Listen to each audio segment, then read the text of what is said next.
ملک سے دہشت گردی کے مکمل خاتمے کا عزم، بلوچستان میں سیکیورٹی فورسز کی فتنہ الہندوستان اور فتنہ الخوارج کے گٹھ جوڑ کے خلاف کارروائیاں، 10 دہشت گردوں کو جہنم واصل کر دیا گیا۔ سیکیورٹی فورسز نے دہشت گردوں کے ٹھکانوں کو مؤثر انداز میں نشانہ بنایا۔ ISPR کے مطابق سوراب میں 7 اور مستونگ میں 3 دہشت گرد مارے گئے، 2 خاتون خودکش حملہ آور اور ان کے ایک سہولت کار کو بھی گرفتار کیا گیا ہے۔ دہشت گردوں سے اسلحہ، گولہ بارود اور دیسی ساختہ دھماکہ خیز مواد بھی برآمد کیا گیا۔ سعودی عرب کے ساتھ تجارت کرنے والے جہازوں کو دی گئی دھمکیاں ناقابل قبول ہیں۔ سعودی عرب اور بحرہ احمر میں تجارت کے خلاف دھمکیوں پر پاکستان کا رد عمل۔ پاکستان کی حوثی ملیشیا کی دھمکیوں کی شدید مذمت۔ ترجمان دفتر خارجہ کے مطابق اس نوعیت کی کارروائیاں علاقائی سلامتی کے لیے خطرہ ہیں۔ دھمکیاں عالمی تجارت کے بلا تعطل بہاؤ کو خطرے میں ڈالتی ہیں۔ اقوام متحدہ کے منشور کے مطابق پاکستان کو جوابی کارروائیوں کا حق حاصل ہے۔ پنجاب میں مانسون نے خطرے کی گھنٹی بجا دی، شدید بارشوں کے بعد اربن فلڈنگ کا خدشہ۔ 24 گھنٹوں کے دوران مختلف حادثات میں جاں بحق افراد کی تعداد 11 تک جا پہنچی، 43 افراد زخمی۔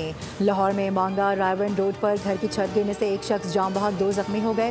گجرات میں مکان کی چھت زمین بوس، 6 سالہ بچہ دم توڑ گیا۔ سیالکوٹ میں مکان کی چھت گرنے سے 3 افراد زخمی ہوئے۔ منڈی بہاؤالدین اور حافظ آباد میں تیز بارش۔ گجرات میں نشیبی علاقے زیر آب، گجرانوالہ میں چھتیں اور دیواریں گرنے کے واقعات میں 3 افراد جان سے گئے۔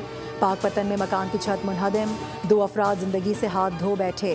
ساہیوال اور جھنگ میں بھی چھت گرنے سے خاتون اور مرد جان کی بازی ہار گئے۔ لاہور، سیالکوٹ، ملتان اور فیصل آباد کے نشیبی علاقوں میں بارش کا پانی جمع ہونے اور زیر آب آنے کا خطرہ، شہری انتظامیہ کو نکاسی آب کے مؤثر انتظامات یقینی بنانے کی ہدایات۔ خیبر پختونخوا میں بھی طوفانی بارشوں نے تباہی مچا دی۔ ندی نالوں میں توقیانی موس و ریلے، گھر، پل، سڑکیں، گاڑیاں سب بہا لے گئے۔ 19 جولائی سے اب تک مختلف حادثات میں 14 افراد جان سے گئے، 19 زخمی۔ جاں بحق ہونے والوں میں 6 مرد، 6 بچے اور 2 خواتین شامل۔ افسوسناک واقعات پشاور، نوشہرہ، خیبر، مردان، بنیر، باجوڑ، شانگلہ اور سوابی، چترال، دی، ریبٹ آباد، مانسہرہ میں پیش آئے۔ محکمہ موسمیات نے خبردار کیا کہ خیبر پختونخوا، گلگت بلتستان، مری، گلیات اور کشمیر کے پہاڑی علاقوں میں شدید بارشوں کے باعث لینڈ سلائیڈنگ کا امکان ہے، جس سے شاہراہوں کی بندش اور آمد و رفت میں مشکلات پیش آ سکتی ہیں۔ پیٹرول سستا ہو یا مہنگا ملے گا نہیں۔ آل پاکستان پیٹرول پمپس مالکان ایسوسی ایشن کا آج رات 12 بجے تمام پمپس بند کرنے کا اعلان۔ مطالبات کی منظوری تک تمام پیٹرول پمپس بند رکھنے کا فیصلہ کیا گیا۔ رات 12 بجے سے پمپس پر پیٹرول اور ڈیزل کی سپلائی بند کر دی جائے گی۔ وائس چیئرمین انعام الحق نے کہا ہے کہ حکومت کا غیر لچک رویہ کسی صورت قابل قبول نہیں۔ اب بھی وقت ہے، حکومت ہوش کے ناخن لے۔ عوام کو مشکلات میں نہیں ڈالنا چاہتے، لیکن حکومت نے کوئی راستہ نہیں چھوڑا۔ وغیرہ پورا کر لیں، بڑی بات ہے۔ پرول کیسے پورا؟ اب 120 کا پرول ڈالنا۔ عوام جو ہے وہ مجبور ہے، یہ مجبوری سے نا لوگ فائدہ اٹھا رہے ہیں۔ اللہ تعالیٰ بس ہم پہ نا رحم کرے عوام کے اوپر، اور حکومت کو جو ہے ہدایت دے بس۔ پیٹرول ہونا چاہیے، کم ہونا چاہیے، کاروبار تباہ ہوئے پڑے ہیں، ہر بندہ پریشان ہے، غریب بیچارہ پس گیا، ہر بندہ ہی پریشان ہے بھجن۔ یہ آپ بھی جانتے، پوری دنیا ہی جانتی ہے۔ حکومت ریلیف نہیں دے سکتی تو تکلیف ہی نہ دے، مہنگائی نے پہلے ہی کمر توڑ رکھی ہے۔ عوام نے پیٹرولیم مصنوعات کی قیمتوں میں اضافے کو یکساں مسترد کر دیا، کہا کہ اب روزانہ کی بنیاد پر ظلم کیا جا رہا ہے، مزید اضافہ ناقابل برداشت ہے۔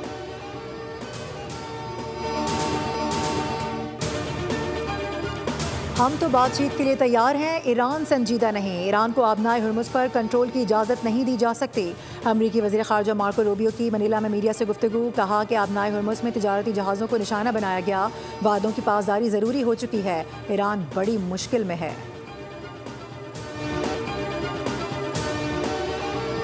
ایرانی وزیر داخلہ سکندر مومنی کی وزارت داخلہ آمد محسن نقوی نے پرتباک خیر مقدم کیا۔ فیڈرل کانسٹیبلری کے چاق و چوبند دستے نے سلامی دی۔ محسن نقوی اور سکندر مومنی کی ملاقات وفود کی سطح پر مذاکرات، باہمی تجارت کو مزید مستحکم بنانے کا عزم کیا، علاقائی صورتحال پر تبادلہ خیال کیا گیا، انسداد دہشت گردی اور انسداد منشیات کے شعبوں میں اشتراک بڑھانے کا فیصلہ، افغان سرحد سے منشیات اور دہشت گردی روکنے کے لیے مشترکہ موقف اپنانے پر زور دیا گیا۔ محسن نقوی نے کہا کہ پاکستان ایران کے ساتھ تمام شعبوں میں تعاون بڑھانے کے لیے تیار ہے، امید ہے اب بھی اچھی خبر جلد سامنے آئے گی اور امن قائم ہوگا۔ منیلا میں 33ویں آسیان ریجنل فورم وزارتی اجلاس کے موقع پر نائب وزیر اعظم اور وزیر خارجہ اسحاق ڈار کی روسی ہم منصب سرگئی لاروف سے ملاقات. دو طرفہ تعلقات، علاقائی صورتحال اور باہمی تعاون کے مختلف شعبوں پر تفصیلی تبادلہ خیال کیا گیا. تجارت، توانائی اور کنیکٹیویٹی سمیت اہم شعبوں میں شراکت داری کو وسعت دینے اور کثیر الجہتی فورمز پر باہمی رابطہ کاری بڑھانے پر اتفاق ہوا. اعلیٰ سطح روابط کا تسلسل برقرار رکھنے کی اہمیت پر بھی زور دیا گیا.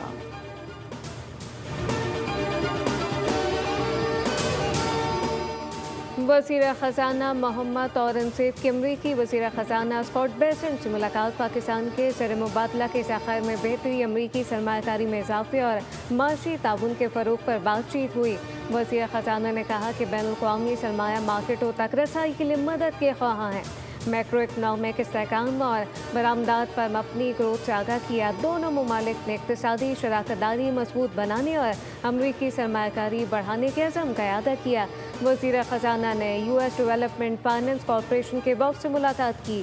توانائی، آئی ٹی، زراعت اور معدنیات میں تعاون کی خواہش ظاہر کی. ڈی ایف سی کی ترجیحات کو حکومت پاکستان کی ترجیحاتی ترقیاتی حکمت عملی سے ہم آہنگ قرار دیا. امریکی فوج کے مسلسل 11ویں رات ایران پر حملے. ایرانی فوجی آپریشنز مراکز، بحری صلاحیتوں، طیاروں کے ہینگرز، ڈرون ذخیرہ گاہوں اور فوجی لاجسٹکس کے بنیادی ڈھانچوں کو نشانہ بنایا گیا.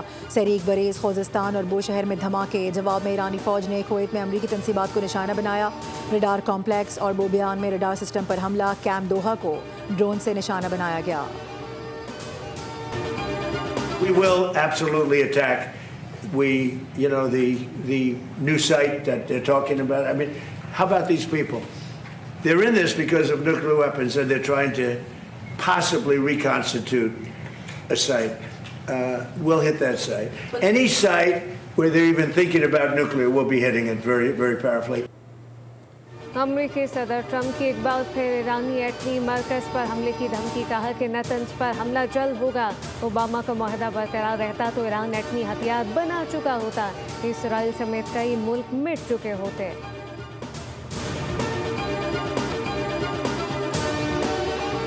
جوہری تنصیبات پر حملہ خطے میں جنگ کے پھیلاؤ کا باعث بنے گا. خاتم الانبیاء بریگیڈ نے خبردار کیا ہے کہ اگر امریکہ نے ایران کی جوہری تنصیبات پر حملہ کیا تو خطے میں امریکہ اور اس کے اتحادیوں کے مفادات کو نشانہ بنائیں گے.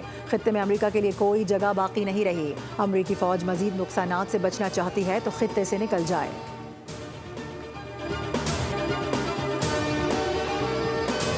ایران امریکہ جنگ میں پاکستان کی شاندار ثالثی کردار کی دنیا معترف. عالمی تنازعات کے خاتمے کے لیے دنیا کی نظریں پھر پاکستان پر. عالمی جریدہ فورن افیئر نے پاکستان کے سفارتی کردار کو نمایاں قرار دیا. سفارتی کردار پر جاری رپورٹ میں کہا گیا کہ پاکستان علاقائی سفارتکاری میں اہم کردار کے طور پر سامنے آیا. پاکستان نے ایران امریکہ جنگ جیت لی ہے. 7 اپریل کو آخری لمحے میں فیلڈ مارشل کی کال نے تباہ کن صورتحال کو ٹال دیا.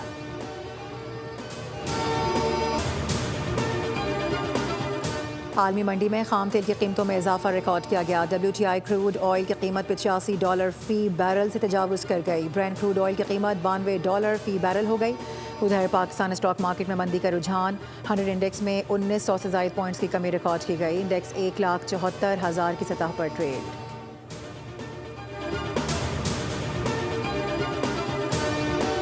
خارجی سہولت کار کے چشم کشا انکشافات. دہشت گردی کا بڑا نیٹ ورک بے نقاب. دہشت گردی کے لیے مذہب کی آڑ میں مقامی خارجی سہولت کار غیر قانونی مدارس کے ذریعے فتاوی کا سہارا لینے لگے، جبکہ غیر قانونی مدارس کو نیشنل ایکشن پلان کے تحت DGRE کے دائرہ کار میں لانا ناگزیر ہو گیا. گرفتار ملزم نے شدت پسند گروہ سے وابستگی کا اعتراف کیا ہے. کہا کہ بھتہ خوری اور دھمکیوں کے لیے مبینہ طور پر فتووں کا سہارا لیا جاتا تھا.